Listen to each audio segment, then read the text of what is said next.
दोनों रूपों को प्रणाम।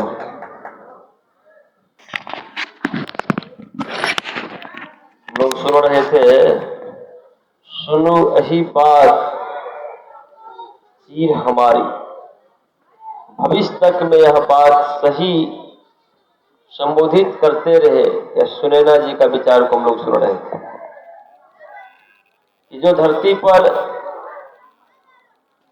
इस मानवों की जो श्रृंखलाएं हैं, उसमें जो बंधन है, जो प्रेम का बंधन इसको कहा जाता है, जिसे में सिंदूर की महत्व होती है। तो हम लोग सिंदूर के महत्व को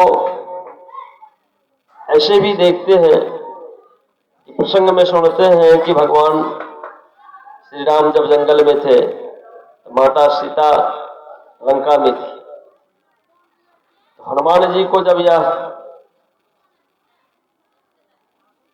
काम मिला था खोज करने का, तो उस समय सीता माता जी का प्रथम दर्शन में उन्होंने सिंदूर को देखा। कहा, माता जी सिंदूर क्यों है? सीता माता जी कही थी, यह तुम्हारे जो स्वामी हैं उनकी आयु इस सिंदूर पहनने से समृद्धि बढ़ती है, इसीलिए इस सिंदूर है। हनुमान जी अपने शरीर में ही सिंदूर लगाए थे, जो आज भी हनुमान जी के ध्वजा में सिंदूर लगाए जाते हैं। तो यह सिंदूर को माता सीता जो शब्द का प्रयोग किए, तो पुत्र पवन पुत्र हनुमान अपने शरीर में लगाए, अपने नहीं रहे तो आज भी मानव लोग ध्वजा में सिंदूर लगाते हैं। यह सिंदूर को अगर देखा जाए, हमारे यहाँ कालिदास के संबंध में आता है। कालिदास महामूर्ख थे।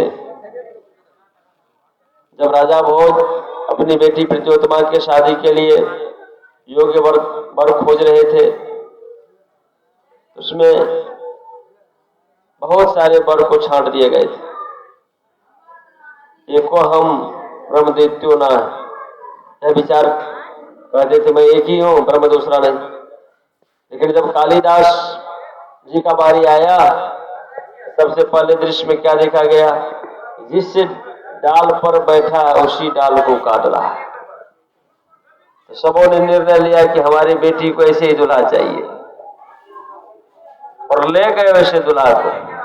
और ले भी गए तो पर्दा से उंगली निकाल के दिखाए कि ईश्वर एक है। तो कालिदास को कहे देखियो क्या दिखा रहे हैं? तो कालिदास कहते दो है, इस दोनों हम हाथ फोड़ देंगे। विद्वानों ने सबों ने कहा कि ठीक कहा, ईश्वर अंश जीव अविनाशी, ठीक कहा। यह विद्वानों में एक बड़े विद्वान है। यानी कि प्रत्योत्मा से उसकी शादी हो गई। जब हो गई, जब कोहबर घर गए तो पता चलता है तो निरा मूर्ख है। लात मार दी, लात मार दिए। तो देख लीजिए हमारे बिहार की दरभंगा जिला की घटना है। एक नारी अपने पति को लात मारते हैं। आखिरकार कालिदास कहां चले जाते हैं? जाते जाते पेट मनीन मांगेगा, एक गुरुकुल में जाकर के अपना समय व्यतीत करने लगा। उस गुरुकुल में जो समय व्यतीत कर रहे थे, उस क्रम में बर्तन मलना, भोजन की व्यवस्था करना। लेकिन एक दिन ऐसा भी समय आया कि गुरुकुल के आगे में नदी, और नदी के उस पार में काली मंदिर था।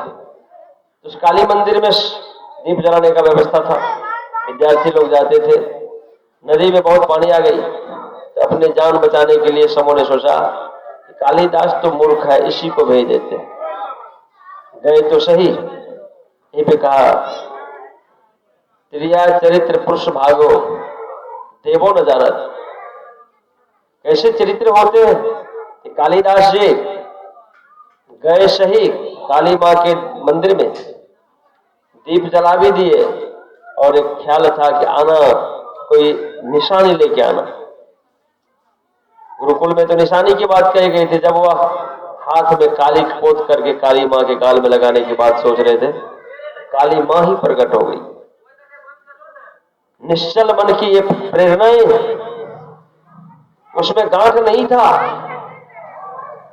छल कपट नहीं था।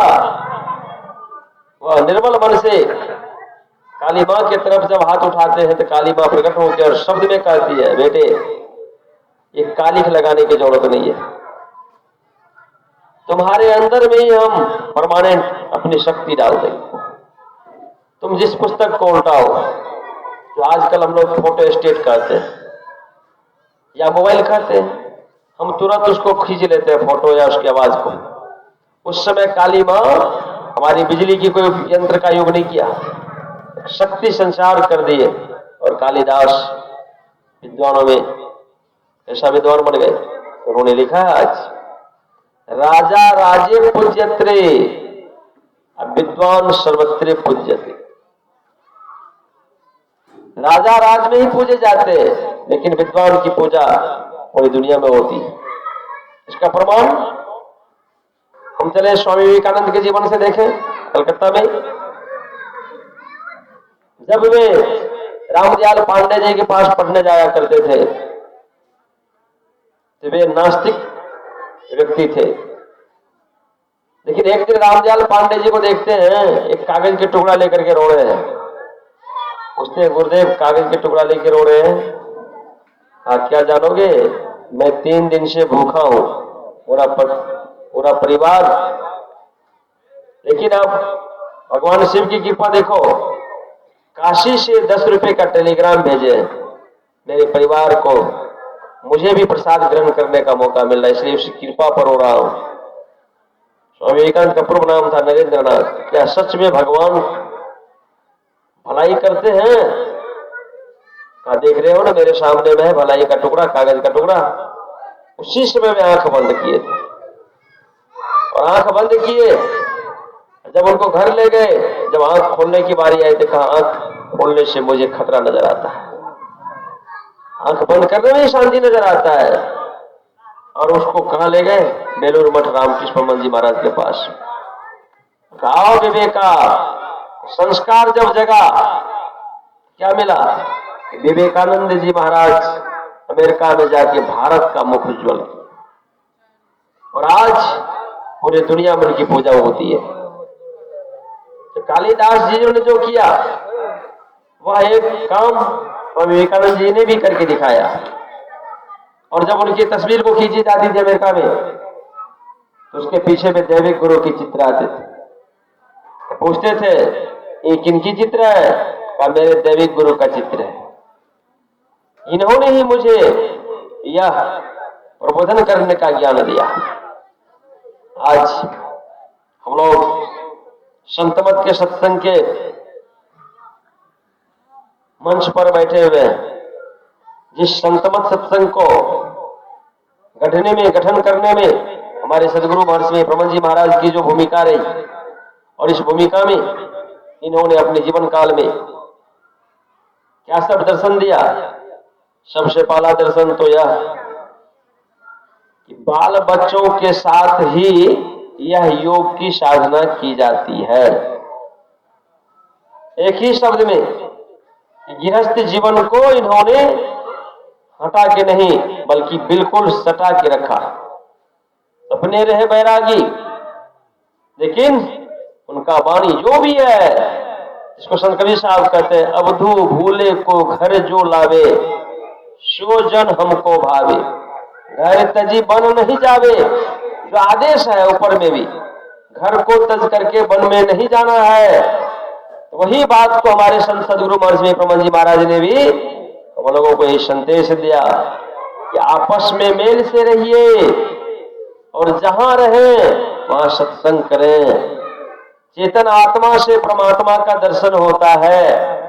इसके लिए सदाचारी बन करके शिष्टाचारी का समन्वय बना करके और कोई एक उद्यम जो सात्विक उद्यम हो उसको पकड़ करके, चाहे सरकारी गैर सरकारी हो, और अपना जीवन बिताए स्वावलंबी धर्म भारे छोड़कर। संतों की आज्ञा है ये में ही माथ धर छल छोड़कर।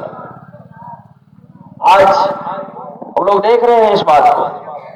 हमारे सदगुरु महाराज 1940 से इस संतमत सत्संग के लिए इस धरती पर चलना शुरू किए थे और 1909 में परम संत बाबा देवी साहब का साक्षात्कार होने पर वे स्थिर हो गए और जो उनको प्राप्त हुआ उसका ज्ञान रखा।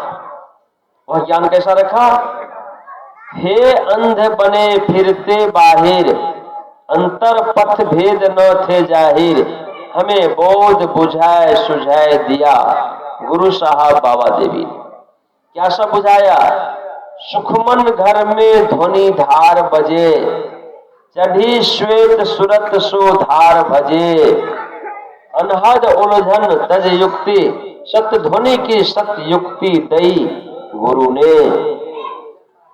यही ढोल पिटाए सुनाए दिया गुरु साहब बाबा देवी ने। आज हमारे संतमत सत्संग में नर नारियों की संख्याएं कम सम नहीं। उन नर नारियों में आप क्या देखते हैं? भिन्नता। जिनके अंदर में थोड़ा भी ज्ञान ध्यान का रंग लग गया, सबसे पहले वे अपने जितनी देवी देवताओं की नाम सुनी जाती है, जिसको भगवान शिव कहते हैं, ध्यस्ता सर्वविद्याश्च, ध्यस्ता सर्वदेवता, ध्यस्ता सर्वतीर्थानि, गुरु वाक्यं लभ्यते। ये सारी विद्या, तीर्थ और देवता इसी देह में व्यवस्थित हैं, लेकिन ये गुरु के निर्देश से ये प्राप्त होते हैं। देह में उल्लिखित जो तीनों संगम की चर्चाएं होती है, भगवान शिव ने कहा ये गुरु द्वारा प्राप्त होते। आज देखते हैं जिसके परिवार में चाहे पत्नी हो कि बहन हो, माँ मौसी, जिस तरह के रिश्ता में हो, कि दादा दादी या बड़े पद पर रहने वाले, क्या देखे गए कि जो संतों के जीवन जीने का कला रहा, घर में ही